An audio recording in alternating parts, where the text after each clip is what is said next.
welcome. My name is Mirela Baciak. I'm a director of Salzburger Kunstverein, and I have the pleasure to be with Etienne Bernard. I'm the director of FRAC Bretagne in Rennes, France, and I have the pleasure to be with you. Thank you. Yeah, we are paired together for a Walkie Talkie. We have been in the last 3 days seeing all the booths at the Artistici 2023, and we have selected 5, which was a relatively easy decision, right, to agree upon, surprisingly. And we are going to lead you through these 5 different booths. Etienne, do you want to tell maybe our logic of our choices of the selection? Yeah, exactly. I mean, we obviously came to the conclusion that what we wanted to defend and present to the public today was works that are really socially and politically committed and engaged. We live in a world that is like a kind of troubled now, and so that's why we decided to address through that tour a few of the issues that art has to address too, talking about like the conflict, but also the idea of the body, how the artists engage with the sexuality and so on. And so we will start with More Charpentier, which is a French gallery, French and Colombian gallery, right there. Yes, let's follow.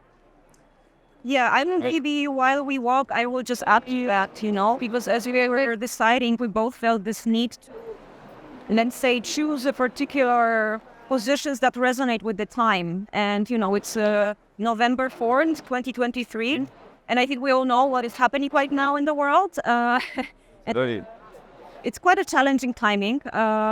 And being at this fair, I think at least I have this question in my mind. So what can art actually, tell us in relation to our shared contemporaneity? And it's also, that is the interesting thing about an art fair, like a art market fair, inviting creators like us, like in our countries, to address, to make a tour, is also because what we defend in our institution, it's like a socially engaged arts. And so we're now at the More Charpentier booth.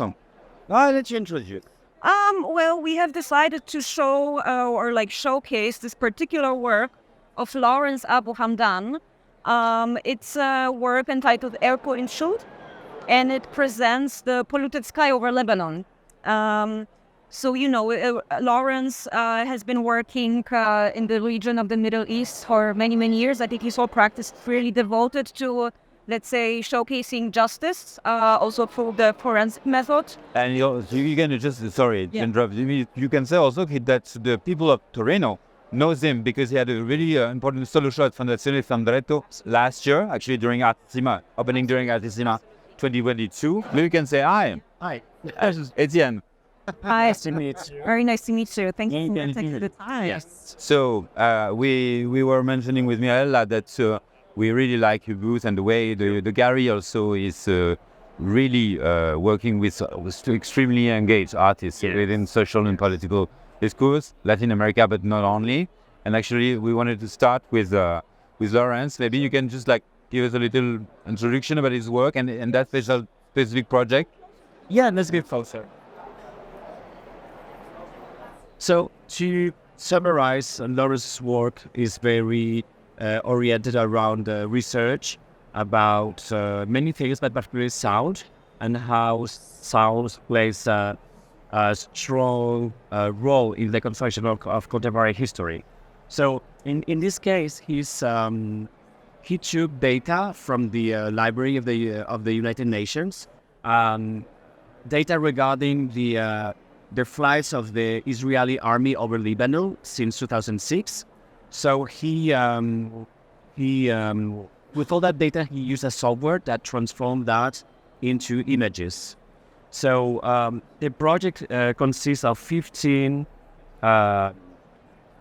rings like this size. This is actually a picture, an image, and not a painting. It really looks, and we will get to that, the painterly thing. But it's actually an image. It's not a photograph because it's generated. It's generated with software. So it's printed like a photograph, but it's not an actual photograph of the sky. So the idea is that every centimeter on this image, it's one day in the year. And each day, Lawrence got all this data from the different flights of over Lebanon. And depending on each aircraft, the software is going to create a specific height and depth of the plume of smoke And what I understood is like you have like the different type of aircrafts and the work has been if I remember well commissioned by the Berlin Biennial last year or the yes, it was presented in Sharjah and in the Berlin Biennial. Yeah, they presented the whole piece. And so even if the work is a year, roughly a year or 2 years old, and it's also coming from a very long research of the artist, we decided with Mirela to start our tour with this one because of the actual event and so on. And it's what I do believe, and then maybe you can show, because we're on the booth, so it's small. It's like Dresden, but the actual installation is large, made of, how many of those panels? I don't know. 15, so it's just gigantic. And so this is a kind of a diagram of how the Israeli military, Tzahal, is actually invading the airspace of Lebanon, like not even daily, but hourly. Yeah. So this is the an image of the presentation in the Hamburger Bahnhof during the Berlin Biennale. So you can see it's like a enormous trees. Or here is in Sharjah, our foundation.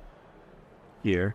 So as you said before, there's this painterly aspect to it. Like visually, there's this kind of inspiration in like Monet. Yeah, the Monet. Yeah, fair. Also, there's something about like the sky by Turner. This idea of like cheerful skies, and so on. What I really admire his work and love that work, but it's when you look at that, I don't know if it shows well on the camera, but it's actually super appealing and super beautiful in that very romantic idea of the trouble thing. But it's talking about dadas and also actually conflict. Yeah. But I think this is what's very strong about this work, as it actually doesn't have to, pronounce the atrocities that it's referring to. It speaks in this very almost opaque poetic language. Because even if I don't have the context, right, and I only have the clouds with the colors, I mean, we know these images right now, right? Especially right now, if you look at the sky, if you look at the images of the sky, especially in the context of the Middle East, you immediately know where is this coming from. And of course, it's also, I think, relates in the context of Lawrence's work to not only to genocide, but also to ecocide, Well, this is mostly about this, an experience of, a collective experience of this everyday, this everyday, she would call this sound violence that people in Lebanon will perceive and be impacted with and have been in more than a decade now. And what I would say like about that work, so even if it's impressive in the width and in the size of the piece and so on, it's also really, and so you can just admire it. Like you showed on the face, it's like Monet, you're like absorbed by the image, but it really puts the viewer into responsibility. What troubles are in those clouds, and it's really important to always acknowledge the fact that we, as viewers, we have the responsibility to engage with the work and to get to. But I think it's also like just questioning through that, gesture, like it's also questioning the role of art at large, by making this particular reference to Monet and the clouds. Because, I mean, I really like that you can see, the pixels. And there's another work that we also like a lot in this booth of Carlos Mota. Maybe we're going to move a little bit closer. So change of perspective. Yeah. Yes. So Carlos Mota, who's a Colombian-born artist, but based in New York. I think this piece summarized very well his whole practice, which is very much oriented to subjects of post-colonialism and also of sexual difference. So in this case, he creates a reproduction of a pre-Hispanic figure made in gold that you can see on this tiny pedestal. So this miniature represents two men embracing, and they're both erect. So it's an actual image that comes from a pre-Columbian culture. And what interests Carlos here is how this homoerotic culture existed before the Spanish came to South America, and how that tradition was somehow erased by the conquerors. So the presentation with this magnifying glass also highlights the kind of researching and trying to find this obscured and invisibilized part of Latin American history, and as a reference as well to the scientific culture of the time, and how the representation of queer practices has been treated over time. Yeah, and it's funny because you used the word queer, which was not the case because there was nothing queer or fringe back then, because it was admitted before the Inquisition. And again, you put like what we said about Lawrence earlier, it's just like it puts also the viewer into responsibility, because this is a peep show basically, and like a pre-Columbian one, but it's a peep show, and it's I like the and the peep show is like, of course, the question of voyeurism and so on, but it's also a piece that you have to engage alone too, and it's there's something very intimate that you create when you address that piece. So we bring you to the Zimmermann booth, and you see we have to talk to you now because it's quite a journey. So here we are at Zimmermann. So maybe you can just start here. So this is actually a very large booth, and all the pieces are really impressive. I mean, according. It's almost like a show, actually. It's actually a group show, and it's very well displayed. Yeah. But we decided to focus on one specific work that you can see behind, which is this neon message thing that says "Refuge of all strangers." And maybe you wanna introduce it as hello. It's by a relatively young artist, Itamar Gov. I mean, for me, I have to say it was a discovery during the fair, so I don't know so much about the artist, but... Oh, the artist is here. Hello. Pleasure. I'm Etienne, nice meeting you.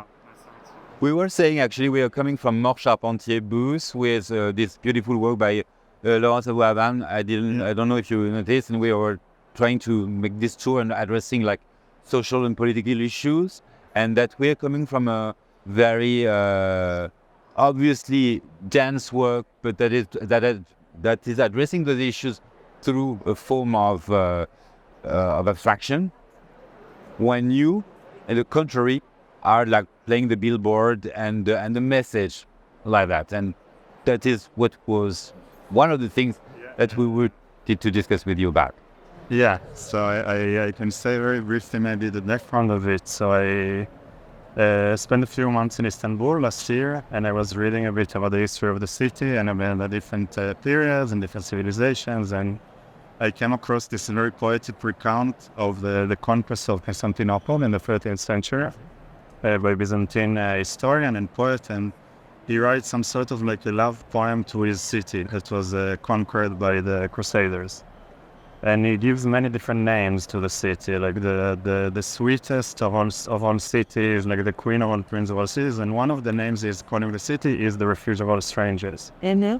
So the minute I read this name that he was giving, this loving name, I was very emotionally touched. I had many different associations trying to understand what is actually a refuge of all strangers.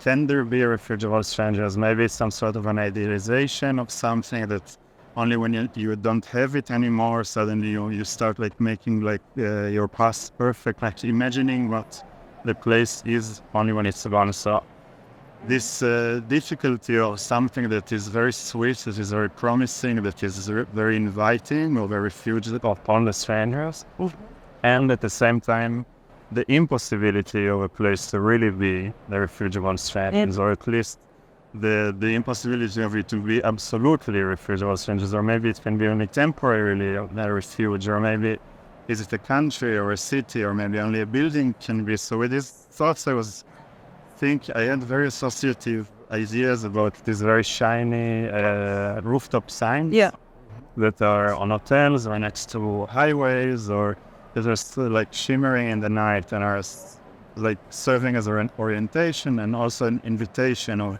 people to come to them. And see, sorry to interrupt. Tell me. Then I have a question. Yes. So the refuge is wherever the piece is installed, right? Exactly. What will be the refuge tonight? Yeah. I think that And where? And my second question was with more when you started working on that piece. Which kind of context you would like the pieces to be installed in? So for me, it was actually exactly this difficulty between like the tension between the promise and the impossibility to fulfill this promise is something that I was excited about. So as you say, this is now this is now, it's in the size of something that could be on a rooftop, but it's not on a roof. It's not really an orientation for anyone. It's inside the room. So in a certain sense, it attests its own failure because it's not really fulfilling the function of a rooftop sign. So the idea is anyway that the space in which the work is exhibited is part of the work. Like the meaning of it or what you can read from it is part of where it's placed. If you could install it wherever you want it on the upper palette, where would you put it? Right, the very... Artistici for sure, but where else?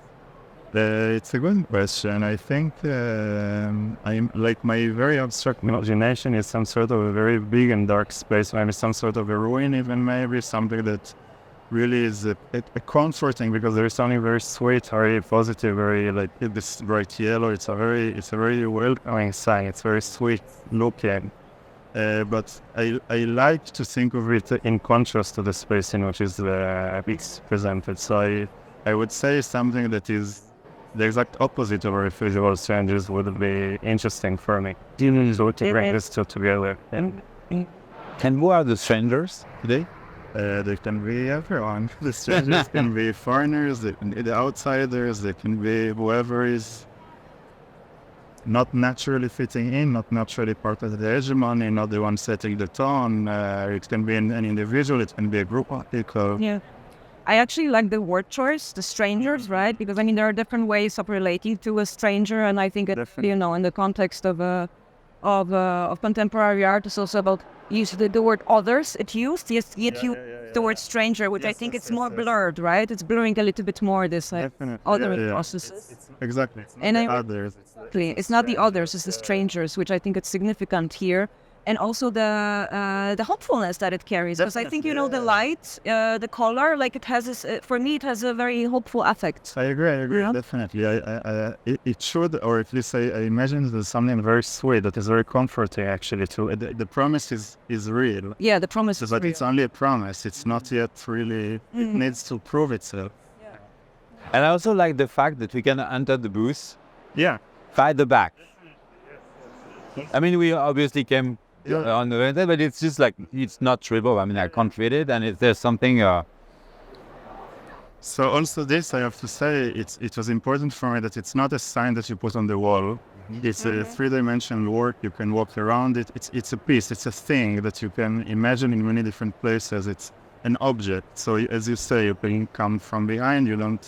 Maybe you're able to understand a few words, but you don't really understand. You're somehow invited or almost forced to activate it or to interact with the work in order to engage with it, to understand more.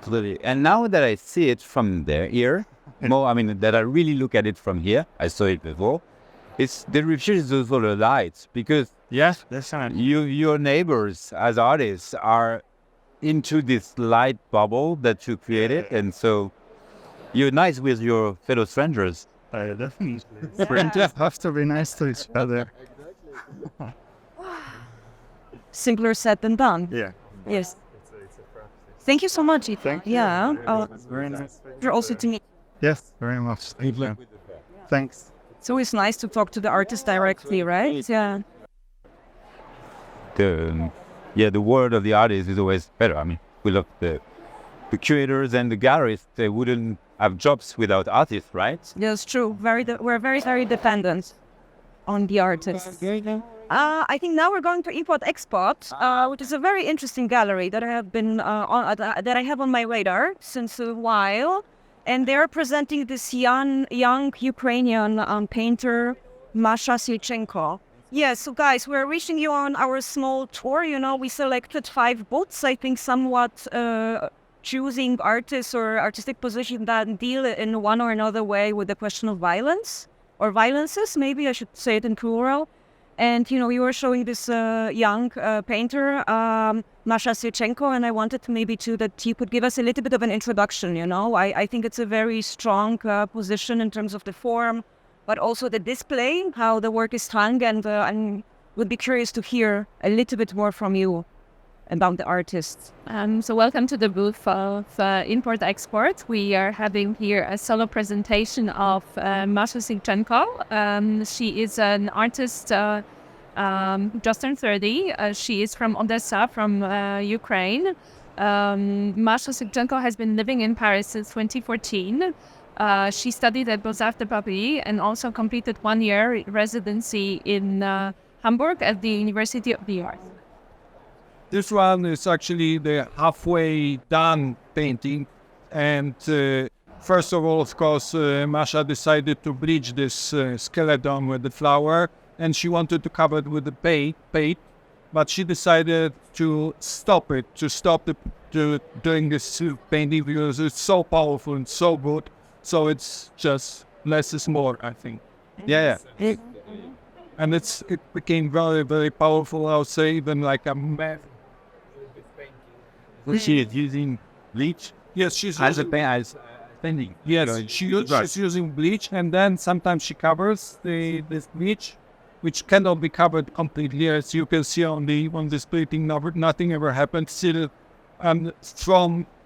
from the paint, the bleach comes out, but sometimes you just use all the bleach on the and then There's Harafino. They're all waxy structure, but I think what you mentioned about violence, I think the idea of bleaching the work, so destroying it, also sometimes there are tears in the work, the act of creating voids, reusing, instead of putting it on a very simple, elegant stretcher, really sewing the work with like very thick wire. Yeah. So I think the act of violence is also in the way of making the work. We also have another 2 paintings that are... Sir, I have just one question to this one still, you know, the gentle touches of red. Is it something that she like... Sometimes there are also crayons on top of the painting. And it's, even if obviously being a Ukrainian artist today, within the context that we know, it's so many layers of violence throughout the context it's been. But it shows she's dealing, and that's maybe more obvious here, but also visible here, with like a huge and very long tradition about like the representation of death, and you know the death dance. Danse macabre. Yeah, I should know my French. And it's obviously super politically engaged, but also very much rooted in artistry and the idea of the old. For sure, it's also expressed in the ceramic work. If we move on to ceramics are actually on the border with painting. Ceramic, the surface is used almost as a flat surface, but it is rolled up as a scroll. The works have little holes that they can be installed with. And the series is called Scaries. So these are scary images of Paris that trace the, you could say, tradition of good painting that is done by commercial artists in Montmartre around the Eiffel Tower to paint landscape pictures or caricatures for tourists. So over here you can see the head with a headache. You can see this Parisian typical attic window, but you also see the skulls that are dressed in berets. So everything that seemingly is picturesque actually has a sad undertone. And coming to the violence, there's also one piece which is really on act of violence, because she did this ceramics, and it was a ceramic which was done to commemorate her friend who died, Oksana Sachko. And actually during the exhibition, this ceramics fell down from the wall to the floor, and now there are two pieces of one work, and she decided to keep it like this. There's really no more dying, man. Yes. The dying as to die or also die. Oh yes, that's great. Always, Dying and buying. Yeah. It is tie-dye. Yeah. Actually, she also makes clothes with the same technique. So the technique actually comes from a very everyday. yeah, so like somehow I'm embodying the violence on clothes. Thank you so much for the tour. We have to continue. We could listen to you like for hours, but thank you. How was it for you to look at these images as, you know, the artist works in Paris and so on? You see the Eiffel Tower, someone who's French. Oh yeah, I like the beret on the skulls. It's very. It reminds me. I'm homesick. You know, I've been away from Paris for 2 days now. I am homesick. Yeah. You know? No, I'm joking, but yeah, it's always very funny to see how artists, because I mean Paris has been like a residency place for artists for ages. Like we can talk about all the people like during the late 19th century, and all those what they call picturesque thing about the beret, the Eiffel Tower, blah blah blah. They after it's been more than a century, and it's continue to be a topic. I don't know. I don't really know how to answer a question, because to me it's like super kitsch, not in a bad way, but it's. You could see things like that on the market in Montmartre. I live next to Montmartre, so I'm kind of surrounded by those kind of things. So we're going to Rosenfeld now, which I think it's a very interesting position there. Joanna Maria Circe, I hope I pronounced the name correctly. And I think it's an interesting take on historical violence, but with a sense of humor, you know, with a little bit of subversion. So this is the booth. It's always full. It's an always. It's very so.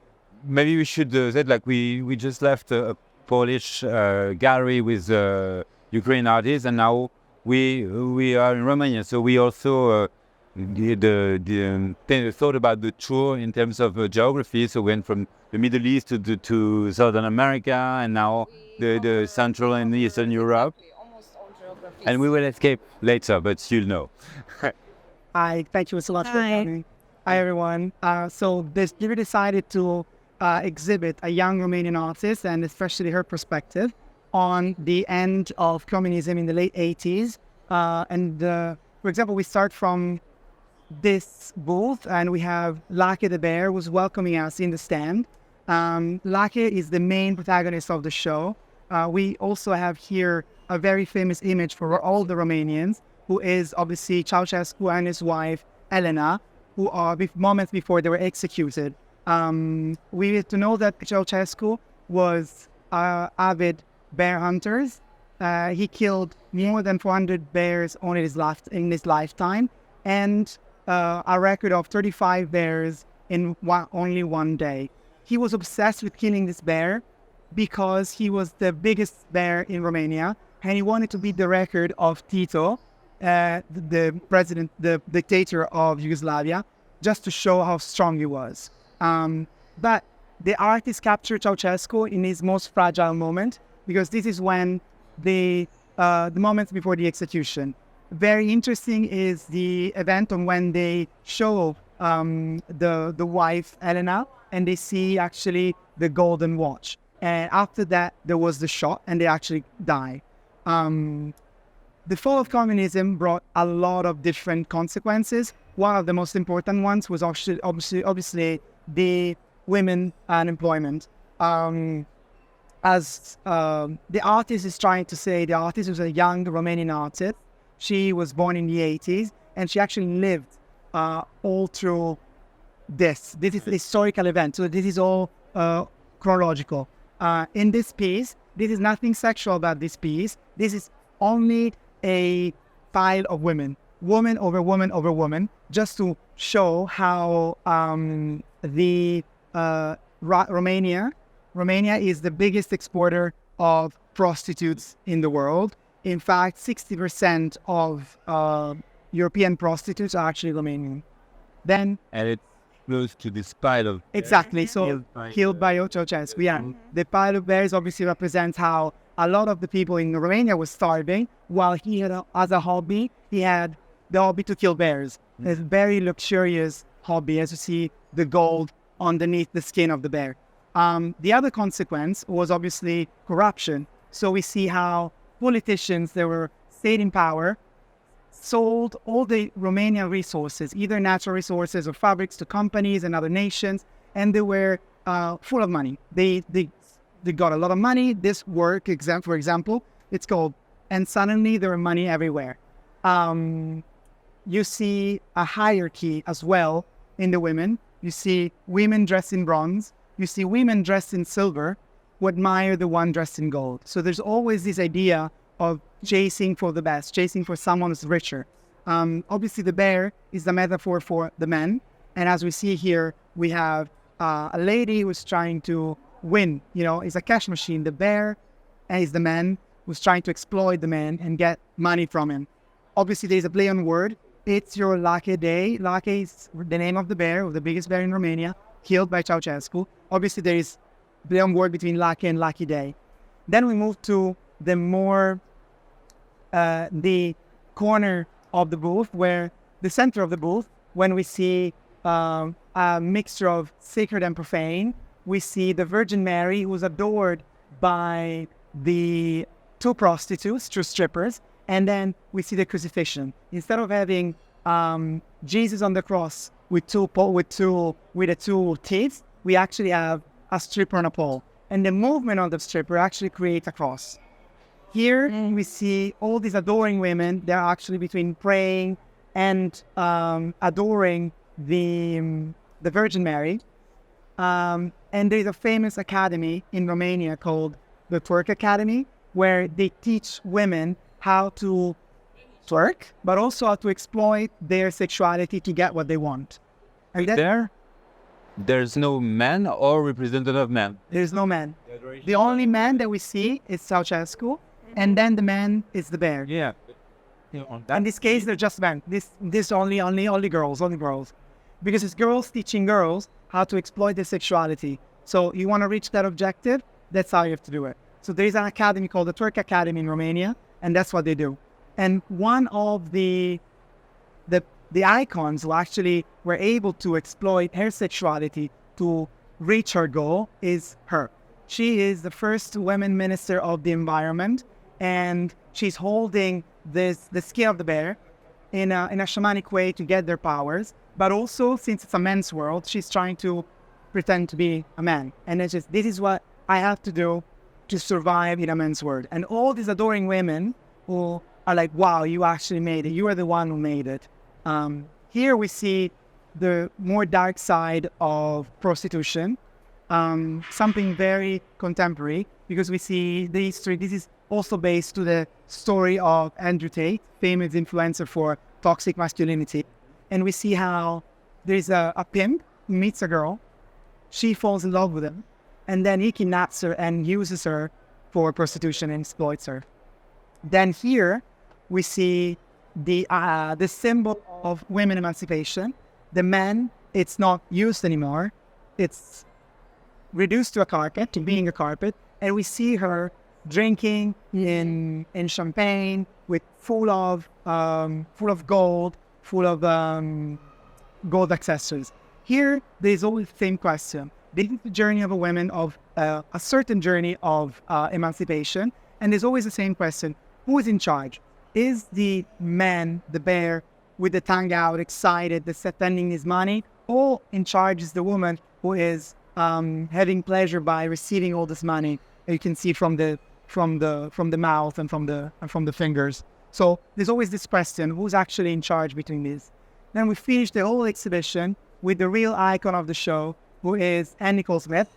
She was famous for marrying a 94-year-old millionaire months before he died. So that's why he's considered to be this saint patron of all the strippers. Are there questions? Of course.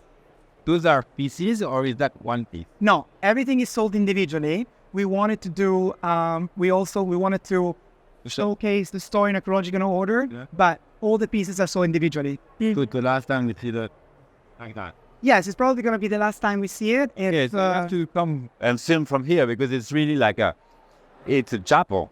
Thank you. That's the whole idea. The idea was to have the three cross, the crucifixion, the Virgin Mary, and as a director of a museum, oh wow, I don't agree with you like spreading them out, but I'm joking because I think it's a very, very nice installation. And probably next time we're gonna see it at your museum then. What I find really interesting, and I want to mention that because I had the chance to meet the artist yesterday, is that each of these situations, right? Each of the stations is actually directly inspired from a real life situation, People, yeah. Which like the artist, come with me. I find it really, really cool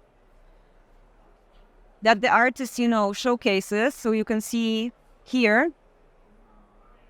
This is something that she documents as well. And I think it's an interesting background story, to understand that all this is at the same time rooted in her reality, in the reality that she knows and the reality that she lives in. Thank you. Thank you very much, guys. Thank you so much. All right, Etienne, one more. One more. This is the last journey. And so the gallery where we going, Unit 17, is based in Vancouver, Canada. So the west, the British Columbia on the west. And the artist is Canadian. And we wanted to finish this tour with that booth, because we've been addressing question of conflicts, talking about the Middle East, the Latin America, with the Cosmota, and the question of colonization, and then talking about the woman's body and so on. And then we're back to the idea of what does it mean to be colonized, but colonized by the West in the West. So Unit 17 is presenting this amazing artist, Gabrielle Lirondelle-Hill, which it's crazy. You say, I think in Canadian, you correct me if I'm wrong, it's not native Canadian, it's First Nation, right? First Nations, Indigenous, but Gabrielle is specifically Métis within that. So she's, her father's Cree from the region of the Prairies, Alberta and Saskatchewan, and then her mother's British. So Métis is its own nation within the Indigenous community. Okay. And she went to school in San Francisco College of Art, also studied English literature in Vancouver. She's been making sculpture for many, many years. This is more indicative of some older works and styles that she was thinking through, working through, more assemblage-based sculpture. And the series is called Wastelands. So she was collecting material from around her home and studio, which is very important for her to think about a sort of specific locality. Also, the area is in the east side of the city, which had more industry. So that kind of directly combats the idea of sort of indigeneity with growing economies and colonizers, basically. So she's sort of referencing a few different ideas or forms that she's seeing in the urban landscape, ways in which you might protect belongings or protect yourself if you jump over a fence or barbed wire. This particular work is called Carpet for a Sharp Fence. So she was witnessing, she was witnessing people lay down carpet to then sort of hop over and not get hurt. With the work in the very corner, which is kind of shedding light to some of the other works that we have on the stand. It's called Candle for a Skunk Den. So she's thinking about the darker spaces within urban environments and how people might enlighten that space and how people might fashion material to make sculpture that would sort of look more domestic, feel more domestic. So it's a series that was evolved over many years. So some pieces are from 2014, some from 2016 or 17. And the series is quite large as well. There's been about 30 sculptures in total. Many of them, these sort of bundle forms, but they are always joined quite crudely, always using ideas of balance and form. So none of the works are glued or have any wire. Everything's just sort of elegantly resting either to the ground or, for example, this hoop, it's sort of stuck into the wooden components of the sculpture to then just stand upright, but it's very fragile. So if there's any slight touch, it will fall over. But it's fragile, but at the same time, it's just nothing. It's just plastic pipe, and things that she found around her life, basically. And I mean, the fact that she's find those things and she's making those poem objects. Yeah. Can you say that? Something very. Yeah, not surrealistic, but like a composed thing. It's also like super violent. She's only talking about. She's always talking about violence in the thing. She's often just talking about possibility, I think, of how one can live in an urban environment as an Indigenous person, or there's many people in Vancouver specifically that may not have homes, or it's a very overpriced city. There's a big homelessness problem. And these materials kind of come back again and again with many works. She is more recently known for using tobacco, which is actually in this bundle piece inside. So she kind of continues to recycle materials in different ways. And more recently, she's been using materials like beer can tabs, wildflowers that she finds on the sidewalk, and she puts those on collages, works on paper, as well as other sculpture. So there's always this way that the streets are coming into her work, or the urban environment is coming into her work very directly. Can you tell us a little bit more about the tobacco project? Yeah, it started when I hosted a solo exhibition with her in 2019, and she was interested in the material because it's this material that represents somewhere between the physical world and the spiritual world. It's a very sacred material in the Indigenous community. Okay. So she was at that time hand grinding it, shipping it from Virginia, which is also a very contested material because it's been so sacred to many Indigenous communities. And then it was taken on by the US. Virginia was one of the first states that was really founded within that country. So she specifically sources material from particular regions that it's sort of more meaningful. And then she began to stuff pantyhose and other objects with the ground tobacco. So it has this incredible smell. She started to make sort of small rabbit sculptures, different human forms, sort of enlarged human rabbit forms, different hybrids, and also flags. So there are some very big works of hers that are all just hand-sewn tobacco flags that she was making in San Francisco at the time. And the format always references the US $1 bill, basically. So it's this kind of particular elongated form. And for our solo show, she made two of the same thing, but with not just Virginia tobacco, but a darker tobacco as well called Perique tobacco. So it gives it another kind of formal dimension and, material kind of historical resonances. Right. Thank you so much. I've heard that we are expecting big news, we hope. It's true. Yeah, she's nominated for Canada's largest art prize. That ceremony happens on the 18th of this month, and it's for $100,000. So we're really crossing our fingers that she wins. Thank you so much. Thank you. This is the end of the journey. Yes. I can't leave you. You can keep walking around. Well, I hope we hope you enjoyed the rides and that we helped a little bit going through the fair.